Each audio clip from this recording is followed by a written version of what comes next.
बियाणं आणलं उगवलंच ते की बियाणं जर उगवलं आणि त्याचे पैसे परत देऊ ही आपली 101% गॅरंटी आहे. कारण आपण पण एक शेतकरी आहे.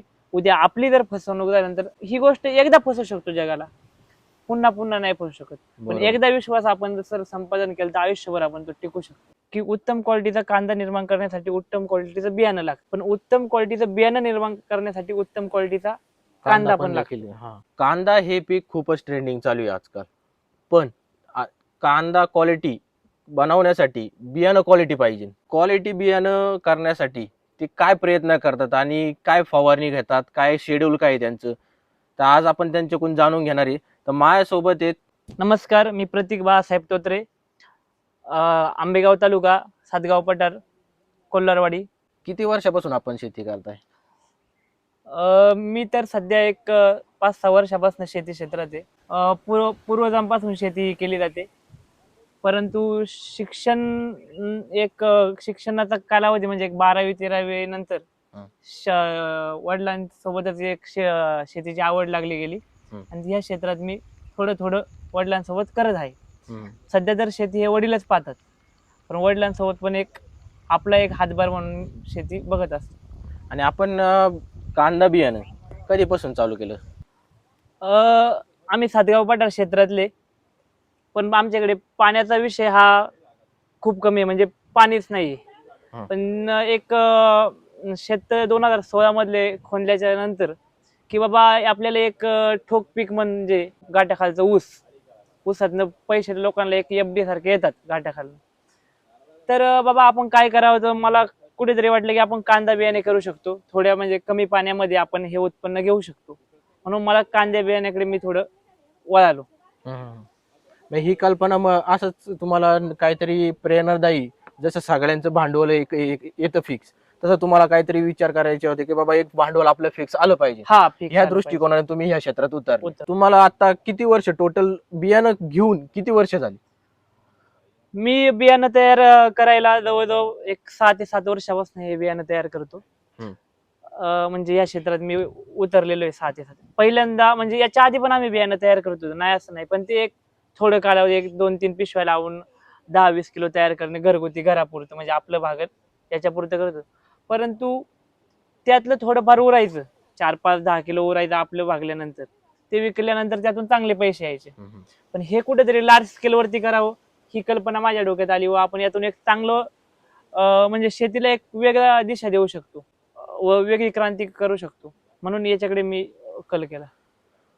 तर आता तर आपण बियाणं करतोय, पहिल्या वर्षी तुम्हाला काही जास्त अडचणी आल्या किंवा आता जसं वर्ष वाढत गेली तसं तुमचा अनुभव वाढला, त्याच्यामुळं तुम्हाला जरा थोडे खर्च किंवा बाकीच्या गोष्टी थोड्या फरक पडला.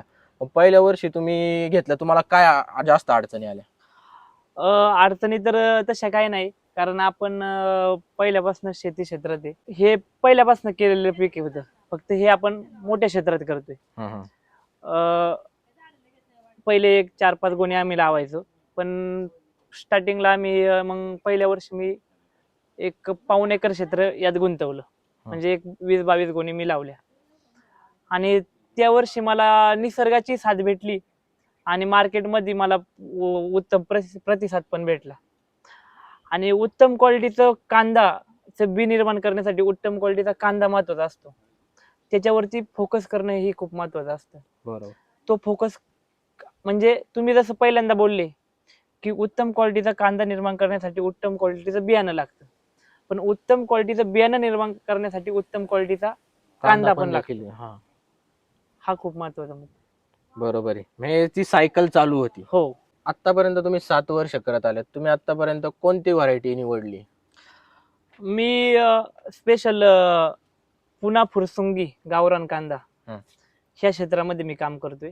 हे माझं म्हणजे मी त्याच्यातच माझं सर्व काम चालू आहे. आणि त्याचबरोबर लाल कांदा, जे की आमच्याकडे खंडाळा बावडा म्हणून त्या नावाने प्रसिद्ध आहे, काही ठिकाणी हळव कांदा म्हणून सुद्धा त्या नावाने प्रसिद्ध आहे. तर ते आमच्या क्षेत्रात आम्ही ते लावतो, आमच्या भागात ते कांदा होतं, त्याचं प्रमाण माझं उत्पन्न करण्याचं ते कमी आहे. पण जास्त जे लक्ष आहे किंवा जास्त मी बियाण्याचं उत्पन्न हे पुन्हा फुरसुंगी गावरान कांद्यामध्ये घेतो. आता तुम्हाला काय वाटतं की जास्त मागणी कोणत्या व्हरायटीसाठी किंवा कोणत्या व्हरायटी चांगली, म्हणजे कधी लावली जाय पाहिजे, किंवा पहिली व्हरायटी सांगा की पहिली कोणती जास्त मागणी? आता विषय असा आहे की कांदा हे पीक मुख्यतः 3.5 ते 4 महिन्याचं पीक आहे. हम्म. पण आता जसं हरित क्रांती झाली, नवीन नवीन हायब्रिड व्हरायटी आल्या, तर एक 2.5 ते 3 महिन्यात सुद्धा कांदा पीक निघतं, जे की आमच्या सातगाव पाटरावरती तयार होतं, नाशिक साईडला पण येतं. परंतु हा कांदा काही टिकत नाही. हा कांदा काढल्यानंतर लगेच मार्केटला न्यावा लागतो आणि मग साठवणुकीच्या नुसार किंवा पुढं बराकीत साठवणूक करण्यासाठी गावरान कांद्याची शेतकरी पसंती करतात. आणि हा कांदा जे घाटाखालचे शेतकरी असतात, म्हणजे जे दीपावलीमध्ये लागवड करतात, उन्हाळ्यात साठवणूक करतात, ते लोक ह्या कांद्याला पसंती देतात. म्हणजे पुन्हा फुरसुंगी गावरान कांदा, जो डबल पत्ती कांदा येतो, त्याला लोकांची खूप मागणी आहे, खूप पसंती आहे. आता हे निवडण्यासाठी योग्य मातृकंद, मदर बल्क म्हणतो आपण, बल्क, ते कसं निवडलं जातं? बघा, याला म्हणजे याच्या प्रोडक्शनसाठी चांगल्या कांद्याची, कंद म्हणजे चांगला कांदा, चांगल्या कांदा आपल्याला हवा पाहिजे. चांगलं बियाणं निर्माण करण्यासाठी चांगला कांदा हे महत्वाचं त्यातलं पॉइंट आहे. तर चांगला कांदा आपण म्हणजे चांगला कांदा हा आपण एखाद्या शेतकऱ्याकडनं किंवा मार्केटला गेल्यानंतर मार्केटला टॉपचा 1 नंबरचा कांदा कोणता विकला जातो, ज्याची पत्ती, ज्याचा कलर, ज्याची साईज, या सगळ्या गोष्टींचा विचार करून तो कांदा आपण निवडतो. आपण जे कांदे काढतो ते आपण स्टोअर करून ठेवत नाही का पुढच्या वर्षासाठी? नाही, आपण कांदे तयारच करत नाही. पहिली गोष्ट, आपण हे बियाणं तयार करतो. हे बियाणं माझं बाहेर शेतकऱ्यांना दिलं जातं. मग त्या शेतकऱ्याकडनं सुद्धा मी कांदा घेतो, किंवा मग मार्केटला अजून कोणतंच नवीन चांगल्या क्वालिटीचं कोणाकडे आहे का ते पण मी बघतो, चांगल्या क्वालिटीचं. नाहीतर माझं कांद्याचं बी त्या शेतकऱ्यांना मी ज्यांना देतो, त्यांनी जेव्हा साठवणुकीत बराकीत केलं जातं कांदा, त्या टायमिंगला मी त्यांच्याकडनं हे बियाणं, ज्या टायमिंगला मला लागवड करायची असते त्या टायमिंगला ते मला पोच करतात. अच्छा, आता हे बियाणे आता याला लागवड कधी केली पाहिजे? याच्या लागवडीचा कालावधी हा ऑक्टोबर ते नोव्हेंबर दरम्यान पाहिजे. ह्या कालावधीमध्ये याची लागवड झालीच पाहिजे, कारण हे जे पीक आहे हे जवळजवळ 130 ते 35 दिवसाचं पीक आहे. आता आपण बियाणासाठी आपण जे कांदे आणतो त्यांचं अंतर किती ठेवलं पाहिजे? त्याचं आता जर वाफ्यात आम्ही लावलं, याच्या आधी वाफ्यावरती आम्ही लागवड करायची, तर एका वाफ्यामध्ये आम्ही 3 कांदे लावायचो. तर 1 ते 1.25 फुटाच्या अंतरावरती लागवड करायला सोयीस्कर आहे. आणि पण तसं आता परत मल्चिंग पेपर पण आलेले आहेत, मल्चिंग पेपरवर कसं काय? मल्चिंग पेपरवर सुद्धा बेस्ट आहे. आम्ही आता मल्चिंग पेपरवर 1-2 वर्ष झालं मल्चिंग पेपरवरती लागवड करतो. मल्चिंग पेपरवरती उत्तम लागवड होते. तर मल्चिंग पेपरवरती 2 लाईनीमध्ये लागवड करायची. 1 फुटावरती 2, म्हणजे एका बेडवरती 2 लाईनी, 1 फूट असं अंतर, 1 फूट असं अंतर, 1 बाय 1 मध्ये. आणि पाण्याचं नियोजन कसं काय? सिंचन, ठिबक सिंचन, मल्चिंग पेपरवर केलं तर ठिबक सिंचनाद्वारे पाणी दिलं जातं, जे की खत औषधं सोडायला आणि वेळेवरती कंटिन्यू मॉइश्चर टिकवण्यासाठी हे मल्चिंग पेपर आणि ठिबक सिंचन हे बेस्ट आहे. आणि जर आपण वाफ्यात केले तर फ्लडने पाणी देऊ शकतो.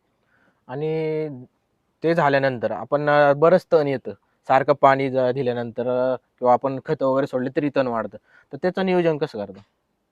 याच्यावरती जसं कांद्याला आपण तणनाशक मारतो तसं याच्यावरती पण तणनाशक चालतं. याला वेगळे औषधं, वेगळी काय औषधं नाहीये.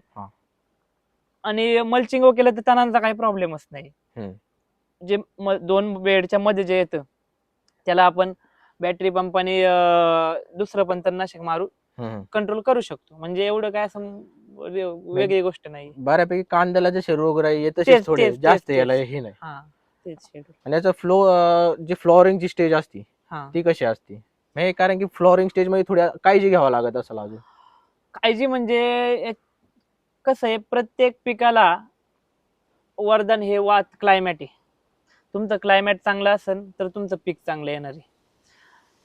तर याचं सगळं क्लायमेट वरती म्हणजे अवलंबून आहे. कांदा बी हे उत्तम क्वालिटीचं क्लायमेट असेल तरच चांगल्या क्वालिटीचं भेटणार आहे, तसं भेटू शकत नाही. आणि फवारणी कशी करता तुम्ही? हे पंपानी करता, घन्नी करता की असं ट्रॅक्टरनी करता? जसं अवेलेबल मशिनरी असतील त्याप्रमाणे. तर आम्ही तर याचा विषय कसा आहे, कांदा लागवड आपण केली. कांदा लागवड केल्यानंतर एक 15 ते 21 दिवसाच्या पुढे आपण तणनाशक मारून घेतो त्याला. तणनाशक मारल्यानंतर त्याला एक 1.5 महिन्याच्या आसपास, 1.5 पाऊण 2 महिन्याच्या आसपास त्याला गोंडे निघायला चालू होतात. मधून स्टंप यायला चालू होतात, गोंडे निघायला चालू होतात. त्याच्या आधीच आपल्याला जी काही फवारणी ती करून घ्यायची असते. एकदा त्याला गोंडे निघायला लागले की त्याचं जे परागीकरण आहे ती मधमाशी करत असते. आणि ती मधमाशी ही केमिकलच्या ऑपोजिट आहे. तुम्ही जिथे केमिकल मारणार तिथे तुमची मधमाशी येणार नाही. त्यामुळे तुम्ही जी फवारणी करायची ही गोंडे लागायच्या आधी, म्हणजे बोंड निघायच्या आधीच करायची. त्यानंतर तुम्ही याच्यावरती फवारणी टाळायची, संपूर्णपणे केमिकल फवारणी टाळायची. कारण त्याचं कारण असं की परागीकरण जितकं होईल तितकं तुमचं प्रोडक्शन वाढेल आणि तितक्या क्वालिटीचं बियाणं तयार होईल. आता मध्यंतरी मधमाशांचा खूप प्रॉब्लेम येत होता. जे तुम्ही प्रोसेस म्हणताय हो, ती प्रोसेस साठी मधमाशीच नव्हती. हो. मग कसं काय करायचं? बघा, आता मधमाशीला आपण पर्यायी म्हणून पेटी आणतो. आतापर्यंत तर मी पेटी वापरलेली नाहीये. अजूनपर्यंत एका पण याला पेटी नाही, पेटी मी वापरलेली नाही. कारण माझं क्षेत्र अशा ठिकाणी आहे की तिथे मधमाशांचं प्रमाण खूप आहे आणि तिथे क्लायमेट ही खूप बेस्ट राहतं, की जे की कांद्या बियाण्याला आणि कांद्या पिकाला हे खूप अनुकूल क्लायमेट आहे. आता मधमाशांसाठी आपण झेंडूची फुलं, बाकीची पण फुलं लावतात, त्याने काही अट्रॅक्ट होतात. परत पेट्या आणतो. मग त्याचं नियोजन प्रॉपरली कसं लागलं पाहिजे? आणि पेट्या ठेवल्या किंवा आता असं पण बोलतात की कांद्याच्या याच्यावरचे मधमाशा जे हे करतात, तर त्याची मध खूप नैसर्गिक आहे ना. मग त्याचं काय नक्की खरं आहे की खोटं आहे? खरं आहे. त्याचा विषय असा आहे की बघा, मधमाशा आपण आकर्षणासाठी फुलांची लागवड करतो प्लॉटच्या कडेकडेने. तर त्याने मधमाशी आपण आणू शकतो. किंवा याच्याकडल्या एरंडाचं लागवड केली जाते, म्हणजे एक झाड लावलं जाते ज्याने त्याने मधमाशी येते. आणि जसा तुमचा मुद्दा आहे, याच्यात जर आपण पेट्या ठेवून जर मधमाशांचे जर पालन केलं आणि त्याच्यापासून जे परागीकरण तर आपलं होईलच, त्याच बरोबरीनं आपल्याला मध सुद्धा भेटेल. आणि जर कांद्याच्या बेण्यापासून जी मध तयार होईल ती एक नॅचरली पेन किलर म्हणून तिचा वापर हा खूप चांगला होऊ शकतो. आणि आपला शेतकरी जो आहे तिचं एक एक्स्ट्रा उत्पन्न, म्हणजे एक पूरक उत्पन्न याच्यासोबत घेऊ शकतो. हा एक खूप म्हणजे चांगला व्यवसाय पण म्हणू शकतो किंवा नवीन काहीतरी इनोव्हेशन सुद्धा शेतीत म्हणू शकतो. तर आता फ्लॉवरिंग स्टेज मध्ये असे होतं की आता बाकीच्या झाडांमध्ये कसं की बाबा फ्लॉवरिंग स्टेज मध्ये असे फुलं गळतात, आपलं उत्पन्न कमी होतं. तर याच्यात पण काय असं असतं का की याच्यात फ्लॉवरिंग मध्ये असे गळतात वगैरे, उत्पन्न कमी होतं? जेव्हा गोंडे तयार होतात आणि ज्या टायमिंगला तुमचे म्हणजे गोंडे फ्लॉवरिंग स्टेजला येतात त्या टायमिंगला तुमचं परागीकरण हे खूप महत्वाचं असतं. आणि त्या टायमिंगला जर मधमाशी नसन तर एक पिरियड असतो तो परागीकरणाचा सुद्धा. त्या पिरियड मध्ये जर परागीकरण नाही झालं तर ते फुल म्हणजे जळून जातं, कोमधून जातो त्याचं परागीकरण न झाल्यामुळे. दुसरी गोष्ट अशी आहे की क्लायमेट म्हणजे कसं, ह्या टायमिंगला जे आपण दुःख म्हणतो, धुक्याचा प्रादुर्भाव बिलकुल नसावा. धुक्यामुळे करपा, दुसरी गोष्ट हे जे गोंडे यांच्यावरती त्याचा खूप बॅड इम्पॅक्ट होतो, ज्याच्यामुळे आपलं उत्पन्न हे घटण्याचे खूप मोठे चान्सेस असतात. सगळ्यात मोठा धोका धुक्यांपासूनच आहे आपल्याला. हो, धुक याच्यापासून खूप मोठा धोका आहे. आणि बियाणं तयार झाले आपल्याला कसं कळतं? समजा आता एक स्टेज झाली, दिवस भरतात, पण आता क्लायमेटमुळे थोडं मागं पुढे पिरियड होऊ शकतो, पण आपल्याला प्रॉपर बघितल्यावर कळतं की बाबा आपलं बियाणं तयार झालंय, आता याची काढायची स्टेज आलेली. जेव्हा बियाणं म्हणजे परागीकरण होतं, गोंड्यात बी भरायला चालू होतं, तर एकदा गोंड्याची बोंड असतात ती नॉर्मली फुटायला जेव्हा चालू होतात तेव्हा आपण समजून जायचं की आता हे बी काढण्याला आलेलं आहे, म्हणजे ते पक्व झालेलं आहे. काढलं तरी काही चिंता नाही. आता ते काढल्यानंतर हे काढून लगेच वाळवतात का पॅकिंग करतात, लगेच प्रोसेस केली जाते, हे कसं केलं जातं? कसं होतं, काढल्यानंतर? जेव्हा त्याची मॅच्युरिटी पिरियड होतो, हा. त्या मॅच्युरिटी पिरियड नंतर ते ऑटोमॅटिकली स्वतः सुकायला चालू होतं बी. म्हणजे तुम्ही त्याला जरी पाणी दिलं तरी ते काही हिरवगार नाही होणार पुन्हा.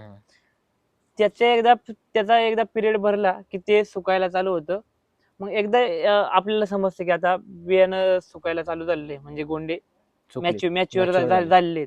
मग ते तोडायचे आणि वाळवायचे, उन्हात वाळवायचे, कट करायचे आणि तसेच वाळवायचे. हो, खुडून घ्यायचे. लेबर करणं खुडून घ्यायचे बियाणं आणि एक ताडपत्रीवरती आपण ते सुकायला टाकायचे, पातळ एकदम सुकायला टाकायचे उन्हामध्ये. एक 5-7 दिवस ते सुकवायचे चांगले. आणि सुकवल्यानंतर मग तिथे त्याचं बी वेगळं कसं करायचं त्या गोंड्यामध्ये? बियाणं सुकवल्यानंतर आहे ना, ते मळायचं. म्हणजे आता नवीन पद्धत आलेली ओपनर, जसं आपण ज्वारी बाजरी करतो त्या ओपनरने सुद्धा तुम्ही मशनरीने सुद्धा मळू शकता. किंवा पहिले ते जुनी लोक बडवायची, लाकडाने बडवायची आणि त्याचं बारीक केलं का त्यातून ते सेपरेट होऊन जातं. मग चाळण मारून त्याचं आणि हायवे मध्ये उपणलं की ते ओके होऊन जातं. हा, हे सॉर्टिंग होऊन जातं, त्याच प्रोसेस मध्ये होऊन जातं. हो हो हो. आता मी बघतोय आपलं बियाणे, याच्यात कचरा नाहीच, हो, पूर्ण प्युअर बियाणे. हो. हे आपण चाळून घेतले का कसं परत निवडलं वगैरे? हे आपण लेबर कडने ना, पहिला आपण ह्याची मळणी केली. याची मळणी केल्यानंतर आहे ना, हे लेबर कडनं आपण चाळून घेतलं, चाळणीने चाळून घेतलं. चाळून घेतल्यानंतर बियाणं बऱ्यापैकी एक म्हणजे 50% सेपरेट झालं बियाणं त्या भुग्यापासून म्हणा, किंवा त्याच्या जो कचरा आहे त्याच्यापासून. त्यानंतर मग हे वाऱ्यात हे उपणलं गेलं. उपणलं गेल्यानंतर जो काही कचरा राहिलेला आहे त्याला पुन्हा डबल एक चाळणी मारली गेली.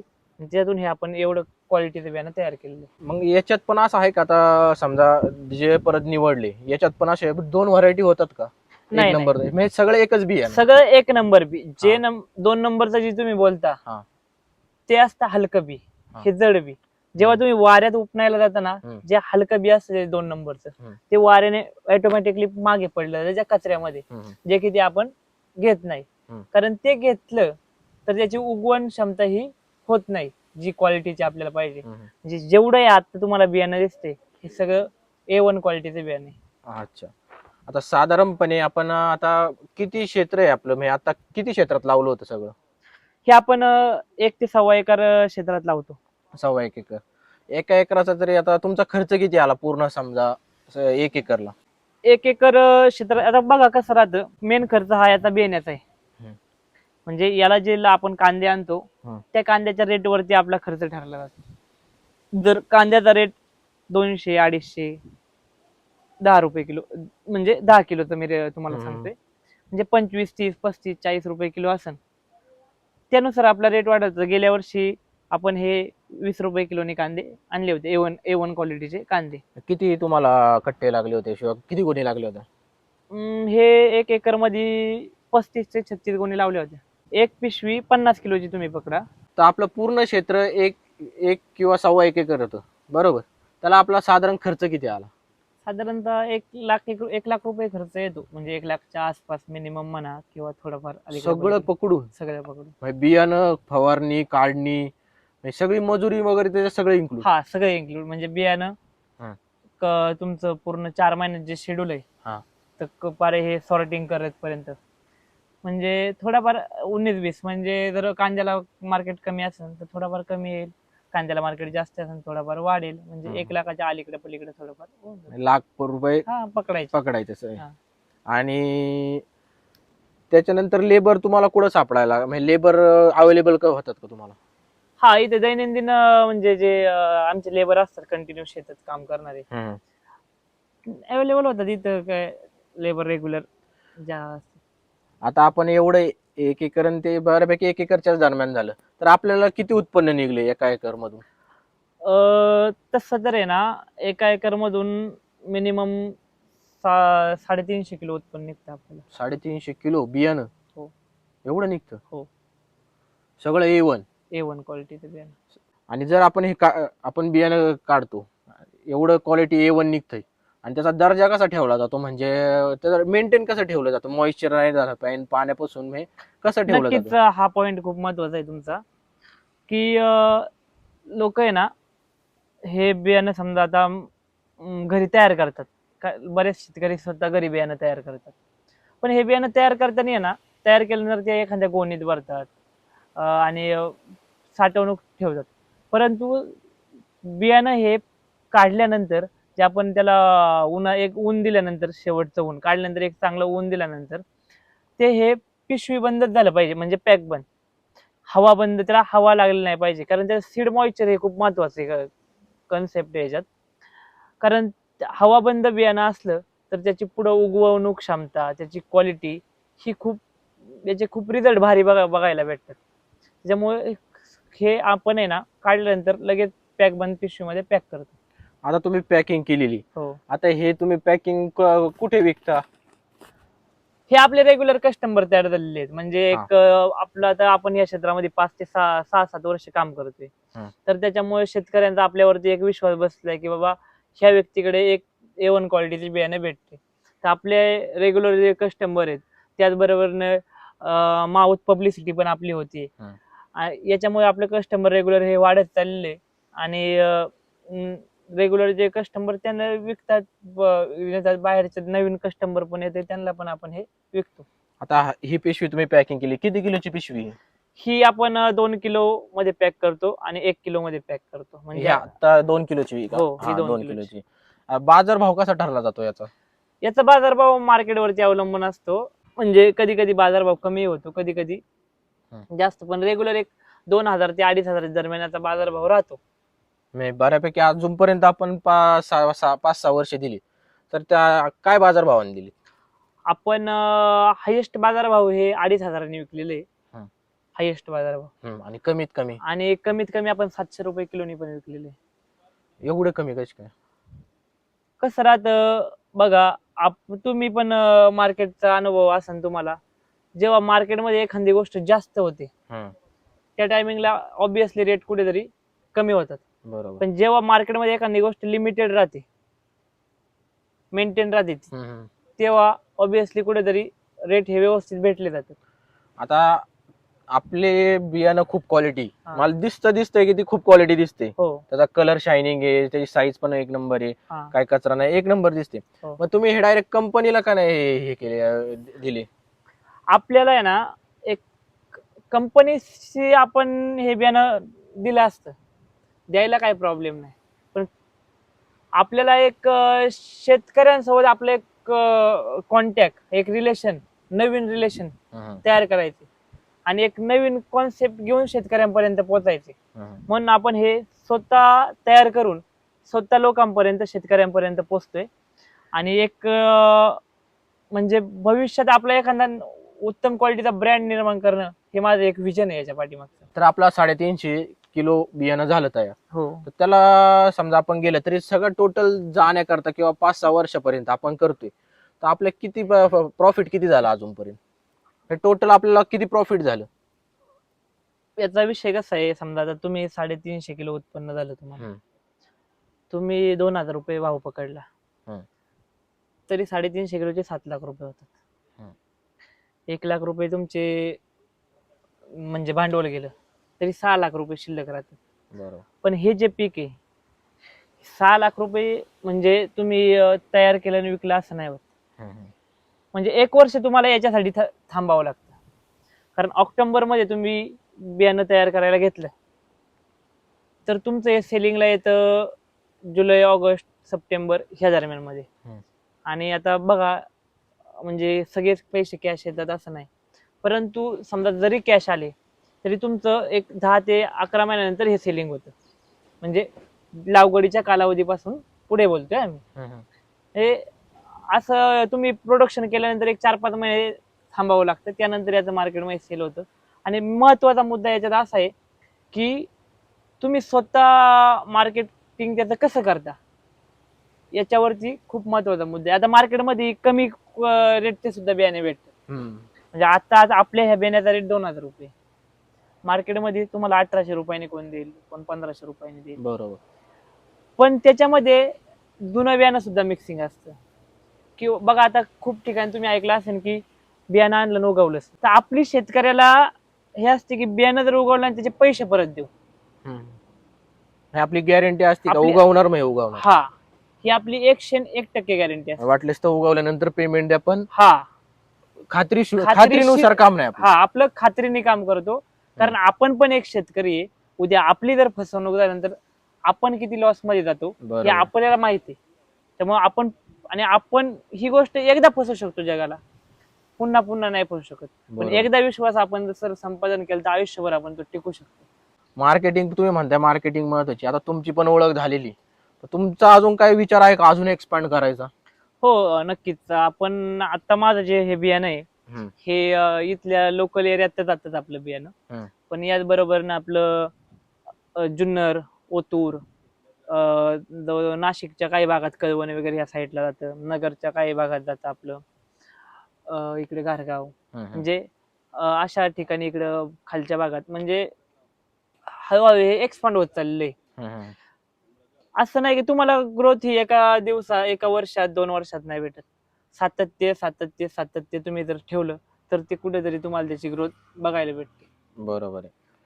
आता आतापर्यंतचा एक प्रश्न मोठा आहे, आतापर्यंत काय चुका किंवा काय ना तोटा नफा काय बाबा आपण उत्पन्न करतो, काय नफा आहे मोठा, हे आपल्याला खूप मोठं नुकसान आहे याच्यातून. हे करायचं म्हणजे सोपं काम नाही. याच्यात एवढं मोठं नुकसान पण होऊ शकतं. तुम्हाला असा काय अनुभव आलाय? बघा, आता तुम्हाला ह्याच वर्षीचं मी उदाहरण सांगतो. ह्या वर्षी म्हणजे तुम्ही आता बघताय क्लायमेट पूर्ण चेंज झालेलं आहे. बरोबर. पाऊस जून मध्ये यायचा तो आता जुलै मध्ये यायला लागलेला आहे. उन्हाळ्यात पाऊस पडायला लागलेला आहे. तर ह्या वर्षी याच असं झालं की काढणीच्या टायमिंगला पाऊस झाला, ज्याच्यामुळे माझं एक 50 ते 100 किलोचं नुकसान झालं. म्हणजे बी खाली पडलं, ते जे मॅच्युरिटीला जे गोंडे आले ना ते खाली पडून गेले. ते आपण घेऊ शकतो का? नाही घेऊ शकत. एक पावसाचं एक नुकसान आहे. दुसरी गोष्ट एक धुकं, जे तुम्हाला बोललो, याला खूप मोठं नुकसान आहे, धुकं. आणि तिसरी गोष्ट मधमाशी नसेल तर तुम्ही काहीच करू शकत नाही. परागीकरण हे खूप महत्वाचं आहे. नॅचरल ते नॅचरल, नैसर्गिक काही गोष्ट असतील ते झालंच पाहिजे. जर आजच्या घडीला कोणाला समजा परत बियाण्याची हे करायचं असेल, सुरुवात करायची असेल, तर ते पॉसिबल आहे का आणि कशी केली पाहिजे? नक्कीच पॉसिबल का नाहीये, पॉसिबल आहे. करताना तुम्ही थोड्या क्षेत्रावर डेमो करा किंवा प्रयत्न करा. तुम्हाला त्यातून जेव्हा चांगली योग्य दिशा भेटेल, तुम्हाला रिस्पॉन्स भेटेल, तुम्हाला अनुभव येतील, त्यानंतर तुम्ही हळूहळू तुम्ही ग्रोथ करू शकता याच्यामध्ये. अच्छा. हा, तुम्ही एकदम जर आता युट्यूबवर भरपूर येतात, कमी दिवसात लाखोचा नफा, लोक त्या हिशोबाने करायला जातात. पण त्याच्या पाठीमागचं एक वेगळी गोष्ट असते. म्हणजे बघा, आज तुम्ही सक्सेस गोष्टी बघता, पण तुम्ही अनसक्सेस पण गोष्टी बघितल्या पाहिजे.